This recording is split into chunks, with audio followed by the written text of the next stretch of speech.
Hello everyone, I just wanted to make this quick video to answer some of your questions, so let's get started. The first question is, why do I still feel anxiety symptoms even when I'm not feeling anxious? Alright, so there's a part of your brain which is called the amygdala.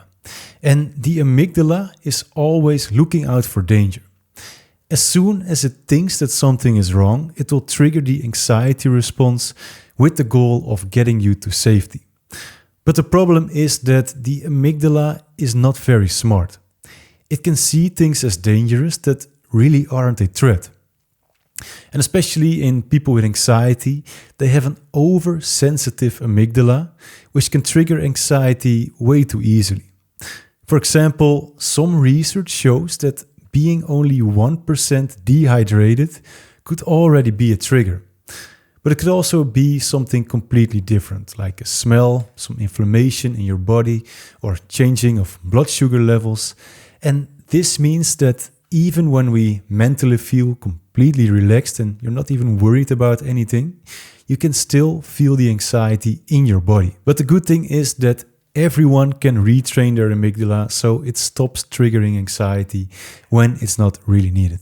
The second question is, I'm doubting if the symptoms I feel truly are related to anxiety. How do I deal with these doubts? I think that everyone who has ever struggled with anxiety has had these exact doubts at some point.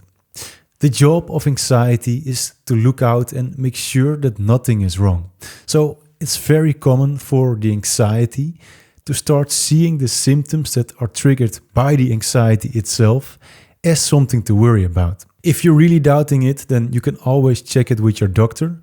But the difficult thing with anxiety is that even if you get some medical tests done, it will never be completely convinced. But something that does help for a lot of people is to learn what is actually behind those symptoms.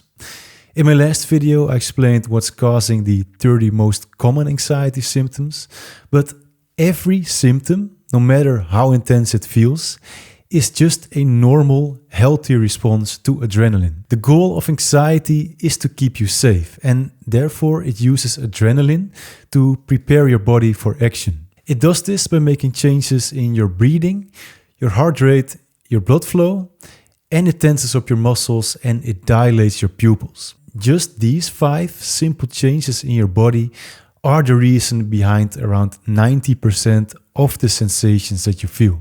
If you want to learn some more about it, then you can check out my previous video. And if you ever doubt if a symptom really is just anxiety, then you can also find this list with over 300 anxiety symptoms inside of our community. Question number 3 is, why doesn't medication heal anxiety, but sometimes even fuels the fear cycle over time? Alright, so I just mentioned anxiety is our brain's alarm system. When it thinks that something is wrong, it sounds the alarm. But when you take medication, your brain is not learning that the alarm is too sensitive, but you're simply blocking out the sound of the alarm. Let's say that you have a smoke detector, which is set to the most sensitive setting.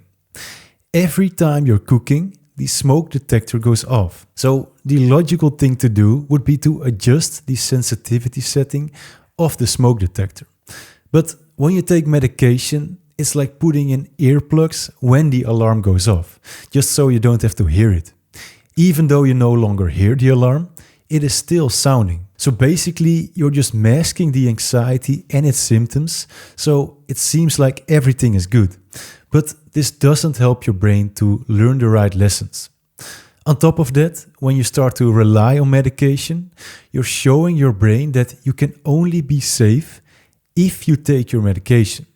Your brain then starts to believe that the medication is what's keeping you safe. When you take medication every day, it's basically telling your brain that the whole world is dangerous, otherwise you wouldn't have to change your behavior by taking your meds. This can fuel your anxiety without even realizing it, which is why people often end up needing to increase their dosage over time. But I do want to say that it does depend on the type of medication, and for some people it can be helpful. But the most important thing is not to become dependent on it. Question number 4 is, why do I feel shortness of breath even when my oxygen levels are normal. Well, here's the interesting thing. Shortness of breath isn't caused by not getting enough air. It's actually caused by breathing too much. Earlier we spoke about how adrenaline makes changes in your body to prepare you to take action. And one of these changes that it makes is it makes you breathe faster. This is meant to bring more oxygen into your muscles, which is great if you need to run away, for example. But faster breathing doesn't just bring more oxygen into your blood. It also means that you breathe out too much carbon dioxide. Then your body detects that your carbon dioxide levels are low, which will give you this sensation that you need to breathe even more, but that's only making things worse. What we want to do in those moments is to balance the oxygen and carbon dioxide levels again.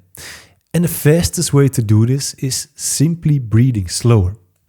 But I know how difficult it can be to focus on your breathing in those moments, so I have a little tip for you.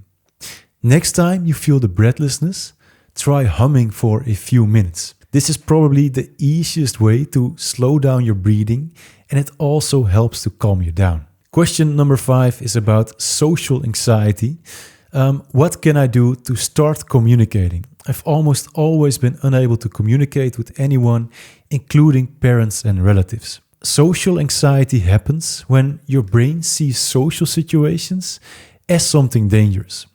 This probably comes from some ancient survival patterns in our brain, still from early human history. Because for a very long time, not being liked by other people could actually be a real threat. Because if you were kicked out of your tribe 10,000 years ago, then there was a very big chance that you wouldn't survive on your own. And thankfully, this is not the case anymore, but for many people, the fear of being judged by others still triggers a lot of anxiety. When you start feeling anxious during conversations, your body activates something called the fight or flight mode. And this can give you those symptoms like the sweating, the blushing, or the brain fog. And these symptoms make it even harder to have a normal conversation. So a lot of people start doing everything they can to not get negatively judged by others.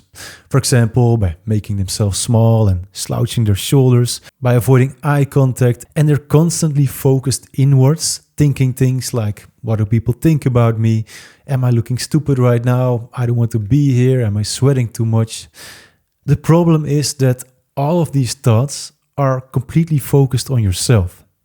And the more you focus on yourself, the more anxiety you will feel. One of the best known ways to help people get rid of social anxiety is by teaching them to simply look at the other person that you're speaking with. If you really start paying attention to the other person, you'll suddenly start noticing their behavior, what they're thinking about, how they're feeling, how they're moving. And what this does is that it pulls your attention away from yourself.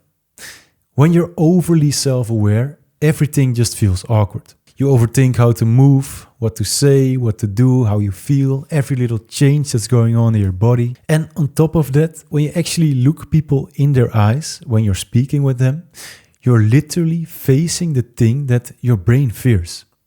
And even though this will cause some anxiety in the beginning, the more often you do it, the faster your brain will learn that there's actually no danger and thereby also no need to trigger the anxiety response.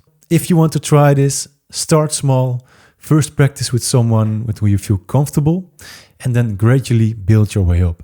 Question number 6, the last question is, can anxiety damage your health if you have it for a long time? And can you still be healthy even if you have anxiety for a long time? Anxiety itself doesn't do any damage to your health. The only function of anxiety is to keep you safe and to make sure that you stay alive. Even when it feels very intense and all those sensations in your body literally feel like they're causing problems, still there is no possibility of this hurting you in any way.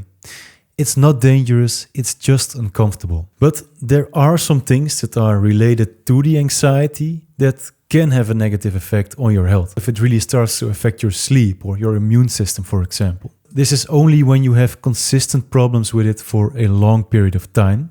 But yes, it's absolutely possible to be healthy even if you've had anxiety for a long time.